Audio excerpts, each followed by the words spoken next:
Welcome to the fifth quarter. I'm Kyla Javier. In this week's non-league matchup, it's Garden Grove versus Katella. The Argonauts are coming off a tough loss from last week, putting their record at 1-2. The defending CIF champs are hoping to straighten out those kinks and create momentum to head into league. The Argonauts are ready to play at Glover Stadium Thursday night. In the first quarter, Garden Grove comes out strong and tricks our cameraman with a one-play touchdown, when quarterback Angel Martinez throws a screen pass to Gabriel Carrillo, and he does the rest with a 60-yard run. The extra point is blocked by Catella's Joseph Rivera, score 6-0. On the next drive, the Knights are unable to get into the end zone, but Tony Solis kicks a 28-yard field goal, making the score 6-3. After a change in possession, Katella has the ball at the 35-yard line, and quarterback Roberto Resendez hands off to Blair Jackson, and it's a touchdown. The score is 10-6 at the end of the first. Second quarter, the Knights end a long drive with a handoff to Robert Caputo, who runs it in for a 4-yard touchdown. The extra point is good by Tony Solis, and the score is 17-6 Katella.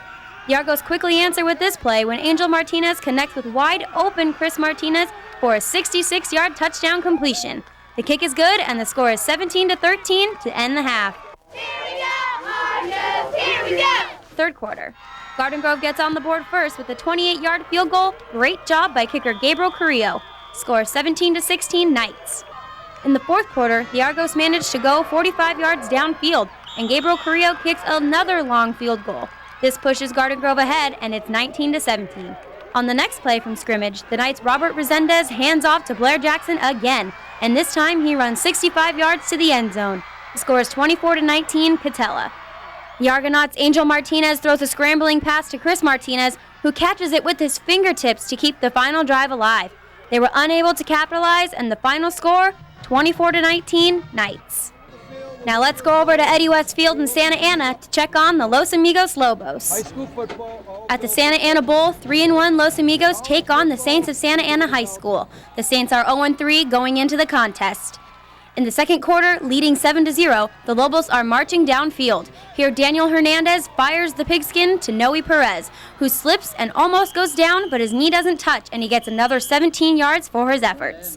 Then Hernandez pitches to Gerardo Saldivar, who runs it in from 2 yards out, 14-0 Los Amigos. Dad, when I grow up, I want to run just like Gerardo Saldivar. When Santa Ana gets the ball, the Lobos are on it with a pack mentality. Still, in the second quarter, Hernandez spots Felix Cruz on the left side, and he dashes into the end zone for a 12-yard score. Frankie Valdez is on the money with the extra point, and the Lobos lead 21-0. The Los Amigos cheerleaders say that's just how we like it. Saldivar would score 4 touchdowns on the night, this one from 5 yards out to put Los Amigos ahead 28-0. By the time Santa Ana's dance team took the field at the half, this game was over. Gerardo Saldivar scored 4 touchdowns. It feels great. We came off a loss, but we came back hard, and we wanted to, prove that we're a team not to mess with. And our line really showed it. Our whole team really showed it, for that case. And I'm really proud of our team. Los Amigos is 4-1 in non-league competition. They have a bye next week, then they meet Garden Grove first up in league. Now we go out to Bolsa Grande Stadium, where the Matadors host the Orange Panthers. It's hard to think of a better way to start a game. First play, Jake Flores connects with Justin Jamie. He's brought down inside the 20. Next play, Flores airs it out to Jared Fewer for the 15-yard score. The Matadors lead 7-0, 49 seconds into the first quarter. Orange responds. Chris Pierce connects with Danny Jimenez. He makes the grab in spite of excellent coverage. Orange scores on the next play to tie the game. On the next possession, the Matadors give the ball to Elias Hernandez, who crosses the goal line for another Bolsa score. The Matadors lead 14-7.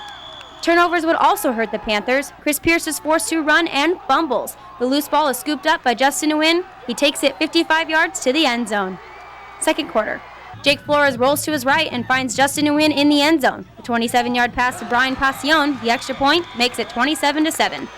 Now the Panthers are trying to stay in the game. Chris Pierce makes that happen with the pass to Jacob Brock.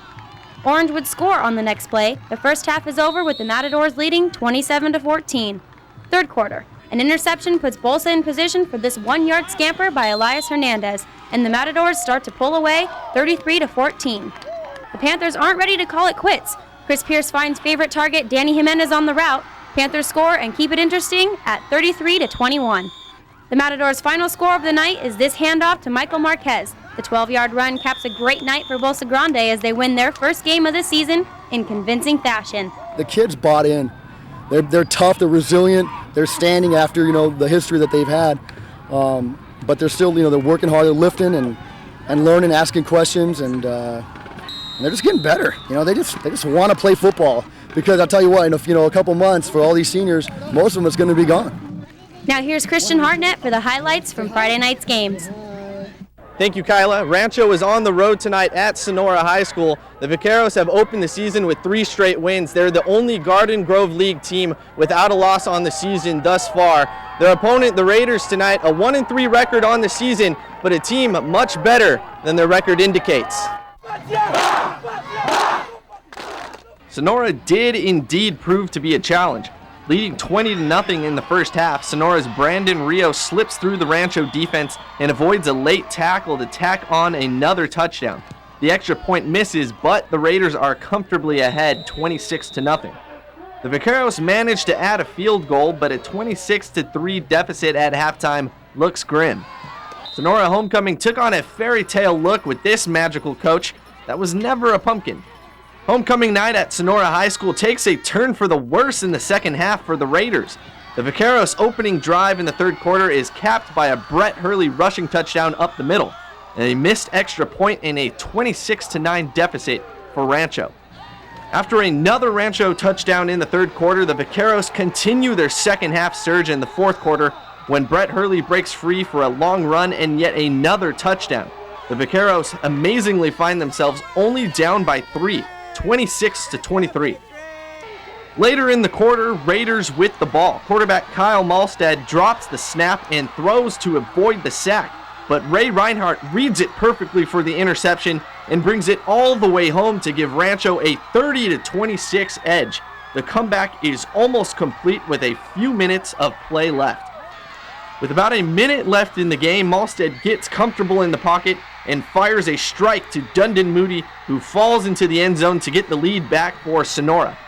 The Vaqueros show no quit as they push up field for the last chance field goal, but the kick sails wide right as time expires.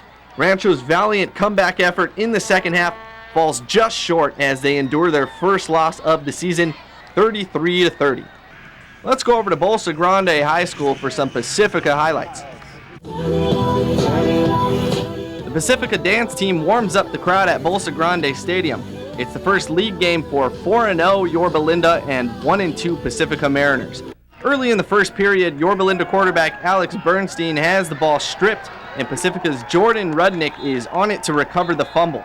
The Mustangs get tough on defense, and Mariners go for the field goal. Josh Alcalde kicks the 18-yarder high and straight. Pacifica leads 3-0. In the second quarter, Bernstein throws a nice pass and gets an all-out catch from Shad Pace to put the Mustangs in position to score. And Dylan Cazares bulls his way to the end zone from 5 yards out. Yorba Linda takes the lead 7-3. Later in the second quarter, with the Mustangs on the move, Pacifica junior Bradley Odell comes out of nowhere to tip and pull in the one-handed interception. And that leads to this short pass over the middle from Kyle Edwards to Michael Garris for the score. The 10-yard connection puts Pacifica back on top 10-7. Mariner fans like this. Their joy would be short-lived because with seconds left in the half, Bernstein hands to Zach Dawson, streaking 8 yards into the end zone to give Yorba Linda the halftime lead, 14-10. Pacifica students took the crowd on a trip around the world in the span of just a few minutes at the half before crowning Nicole Urbina 2011 Homecoming Queen. The second half would belong to the Mustangs. Here Bernstein goes to Shad Pace in the corner for one of 3 touchdowns by Yorba Linda. Final score, 35-10. The Mustangs will meet Tustin next week, while the Mariners will play a non-league game against Westminster. And now for highlights from La Quinta and Santiago's games. Costa Mesa scored on its first possession. Could they do so on their next one? Quarterback Nathan Alvis hands off to Mario Smith. He makes it look easy, and the Mustangs lead 13-0. On their next possession, the Mustangs are on La Quinta's 6-yard line. The pass to Trace Curate notches yet another score. Costa Mesa leads 20-0. The Aztecs go 3 and out. Nathan Alvis goes to the air once again, finding Trace Curate. He's brought down at the Aztec 3-yard line. The Mustangs score on the next play and lead 27-0 before the end of the first quarter.